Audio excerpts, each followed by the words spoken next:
नमस्कार।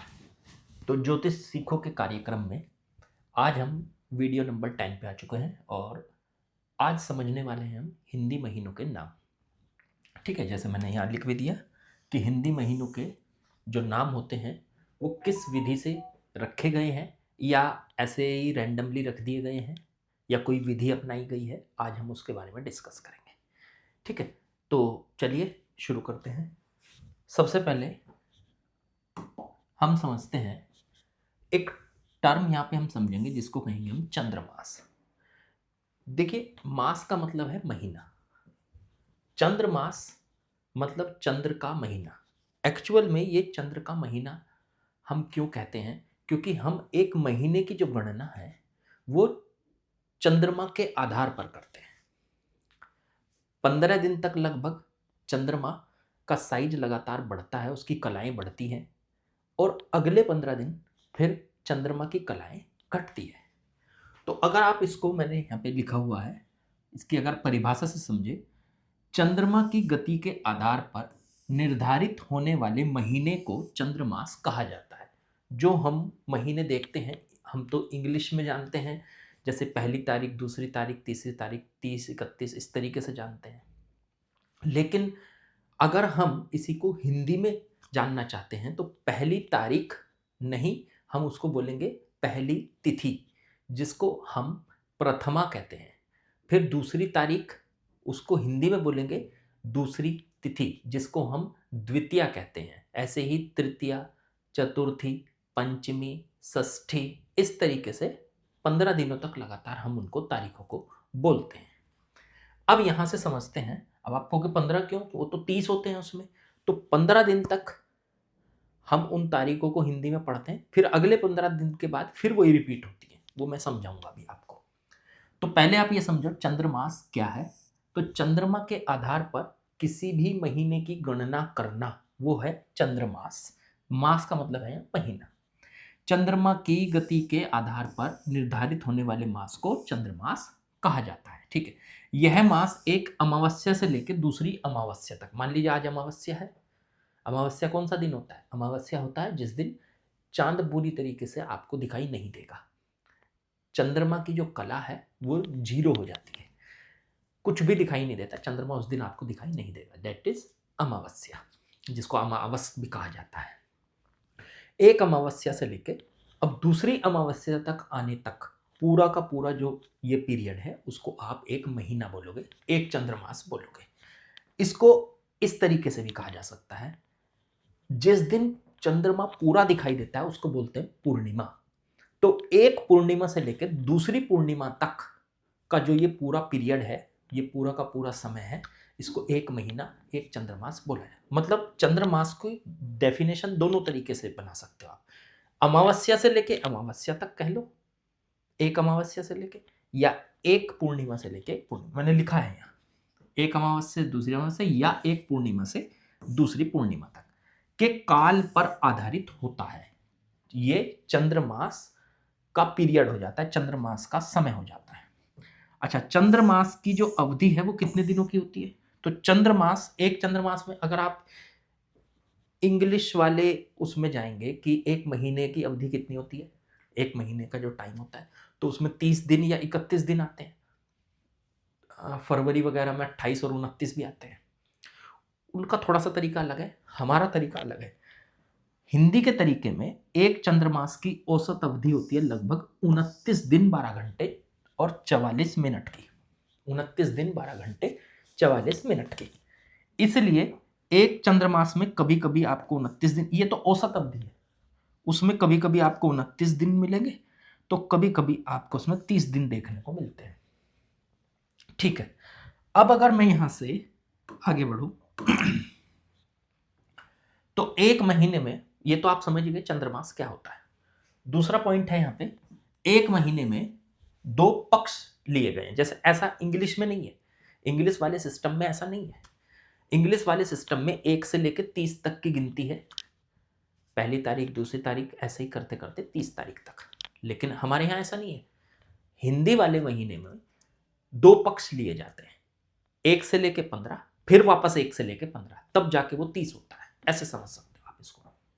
तो पहला पक्ष एक महीने को 2 हिस्सों में बांटा गया है। एक महीने में मान लो 30 दिन है, तो 30 दिन में 15 दिन का एक पक्ष बना दिया, 15 दिन का एक पक्ष बना दिया। मोटा मोटा मैं आपको एवरेज बता रहा हूं, औसत बता रहा हूं। पहले पक्ष को आप शुक्ल पक्ष कहते हो और दूसरे को कहते हो कृष्ण पक्ष। ठीक है, तो मैंने लिखा भी है यहां शुक्ल पक्ष। इसकी अवधि होती है अमावस्या से लेकर पूर्णिमा तक।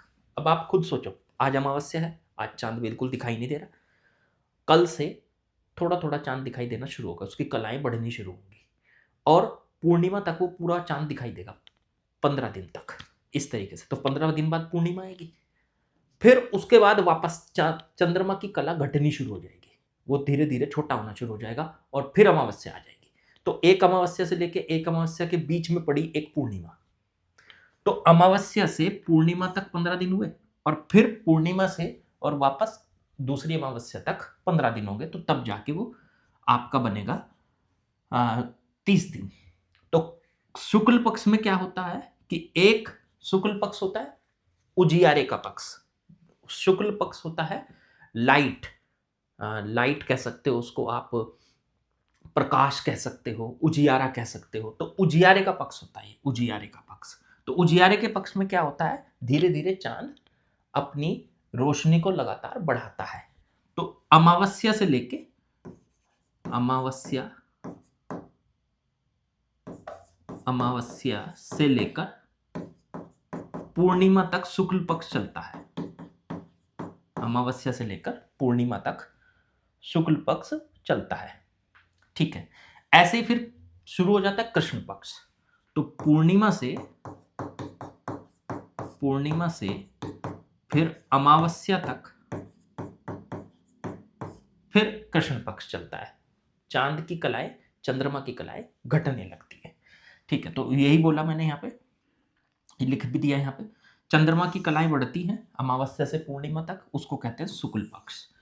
और इसमें कुल तिथियां 15 आ गई, फिर इसको उजाले का पक्ष भी कहा जाता है। ऐसे ही फिर कृष्ण पक्ष में अवधि पूर्णिमा से लेके अमावस्या तक चलेगा ये आपका, और इसकी विशेषता होगी चंद्रमा की कलाएं घटती हैं और कुल तिथि इसमें भी आपकी 15 आ जाती है। ठीक है, इसे अंधकार का पक्ष भी कहा जाता है, इसे अंधकार का पक्ष भी कहा जाता है। ठीक है, बात समझ में आ गई आपको। एक महीने में 2 पक्ष हो गए, शुक्ल पक्ष और कृष्ण पक्ष। पहले महीने को क्या कहते हैं, चंद्रमास, चंद्रमास हम उसको कहते हैं, एक महीना। ठीक है, तिथि के हिसाब से तो 15 दिन तक तिथि चलेगी। पहली तिथि को प्रथमा, द्वितीय, तृतीय, इस तरीके से बोलते जाओगे। ठीक है, तो 15 दिन करके 2 पक्ष होते हैं इसमें। फिर इसमें आगे, इसमें जो पूरे के पूरे साल में 12 ही महीने बनते हैं, 12 ही महीने इंग्लिश कैलेंडर में बनते हैं और 12 ही महीने हमारे पंचांग में बनते हैं, इस तरीके से।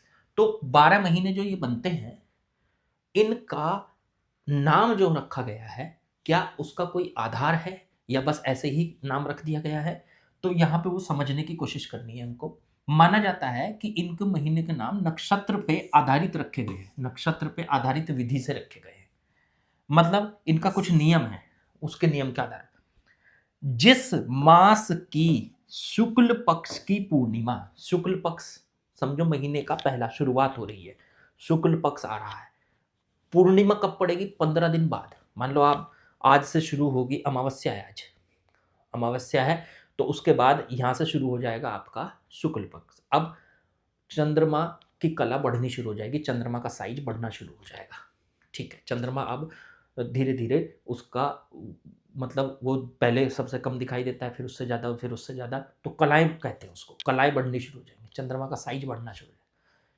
फिर आपको वो पूर्णिमा में जाके पूरा चांद नजर आएगा, पूरा चंद्रमा नजर आएगा। तो वो पूरा जो चंद्रमा वो है आपकी पूर्णिमा। तो शुक्ल पक्ष की जो पूर्णिमा आती है, वो जिस नक्षत्र में होती है, जिस नक्षत्र में होती है, उसी नक्षत्र के नाम पर उस महीने का नाम रख दिया जाता है। ये नियम है, इस नियम के आधार पे ऐसा कहा जाता है। ठीक है, तो अब जो कहा जाता है उसी को आपको बताया जा रहा है, तो उसी के आधार पे उस महीने का नाम रखा गया। मैं इसके लिए आपको उदाहरण देता हूं, जितने भी महीनों के नाम है सबको देख लो आप। जैसे अगर पूर्णिमा का नक्षत्र चित्रा था, तो उस महीने का नाम रख दिया चैत्र। पूर्णिमा का नक्षत्र विशाखा था, मतलब आज पूर्णिमा है और पूर्णिमा जिस नक्षत्र में है उसके हिसाब से उसका नाम रख दिया वैशाख। अगर पूर्णिमा का नक्षत्र ज्येष्ठा तो ज्येष्ठ, पूर्वाषाढ़ा तो आषाढ़, श्रवण नक्षत्र था तो श्रावण, जिसको सावन भी कहते हो आप, पूर्व भाद्रपद तो भादो या भाद्रपद, अश्विनी नक्षत्र का अश्विन, कृतिका का कार्तिक, मर्गशिरा का मार्गशीर्ष या अग्रहायण, और पुष्य नक्षत्र का पोष, मघा नक्षत्र का माघ और पूर्व फाल्गुनी का फाल्गुन। इस हिसाब से ये 12 महीनों के नाम नक्षत्रों के आधार पर डिसाइड किए गए। ठीक है, तो लॉजिक है हर चीज में। जब आप ज्योतिष सीखने जा रहे हो, बहुत डिटेल में सीखने जा रहे हो, तो ये सब चीजों की नॉलेज आपको होनी चाहिए। ठीक है, तो ये छोटी छोटी नॉलेज है जो होनी जरूरी है आपको। ठीक है, फिर इसके बाद एक समस्या आती है, वो समस्या समझाते हैं आपको, ये लिख भी दी मैंने वहां।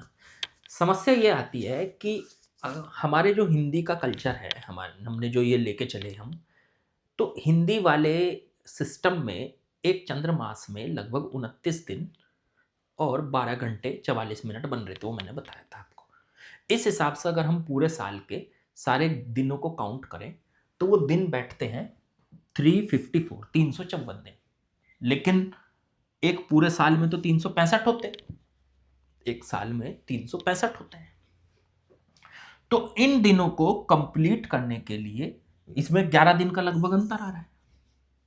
मतलब जो हम हिंदी वाले मेथड को लगाएं और इंग्लिश वाले मेथड को देखें तो वैसे, या इंग्लिश को भी ना देखें, पूरा का पूरा सौर वर्ष ही देखें तो पूरे सौर वर्ष में 365 दिन होते हैं। लेकिन हिंदी वाले दिनों के हिसाब से, तिथियों के हिसाब से हमारी जो तिथि बनेगी टोटल, वो 354 दिन बनेगी, 354 तिथि बनेगी। तो उनको एडजस्ट करने के लिए हम क्या करते हैं, हर 2 साल 8 महीने, 2 साल और 8 महीने के बाद एक एक्स्ट्रा महीना इसमें जोड़ देते हैं, एक एक्स्ट्रा महीना, एक एक्स्ट्रा मास इसमें जोड़ देते हैं। 2 साल 8 महीने के बाद लगभग ये 11 के बजाय 30 दिन के मतलब अंतर आ जाता है, 30 दिन का। तो 30 दिन का मतलब अब हम उसमें एक महीना जोड़ सकते हैं, तो एक महीना हम उसमें जोड़ देते हैं। इस एक्स्ट्रा जोड़े गए महीने को हम अधिक मास, या इसको आपने मल मास भी कहा, मतलब मल मास भी इसको कहा जाता है। अब आप सोचोगे, मल सुना सुना सा लगता है, पंडितों के अलग अलग पंडित जियों के मुंह से आपने सुना होगा कि ये इस बार एक मल का महीना है, मल का महीना। तो वो मल मास यही होता है, जो एक्स्ट्रा महीना होता है, जो इसको एडजस्ट करने के लिए जोड़ा जाता है। 354 दिन बैठ रहे थे, लेकिन होते 365 है, तो उनको 365 करने के लिए, साल में 365 दिनों को करने के लिए हिंदी वाले कल्चर में, उसमें हर 2 साल 8 महीने बाद एक महीना हम जोड़ देते हैं, जिसको मल का महीना या अधिक मास कहते हैं। इस अधिक मास, ये मैंने लिख भी दिया, अधिक मास कब जुड़ता है, जब किसी चंद्रमास में सूर्य राशि परिवर्तन नहीं करता, यानी उस मास में संक्रांति नहीं पड़ती, उस मास को अधिक मास कहा जाता है। ये मैंने यहाँ पे लिख भी दिया। तो मेरे ख्याल से आप लोगों को ये डिटेल समझ में आ गई होगी कि आखिरकार हमारे हिंदी कल्चर में महीनों के नामों को नक्षत्रों के आधार पर कैसे रखा है। वीडियो अच्छी लगी हो तो लाइक शेयर सब्सक्राइब जरूर कीजिएगा, और अपने ग्रुप जिससे आप जुड़े हुए हो तो उसमें शेयर भी कर दीजिएगा। नमस्कार।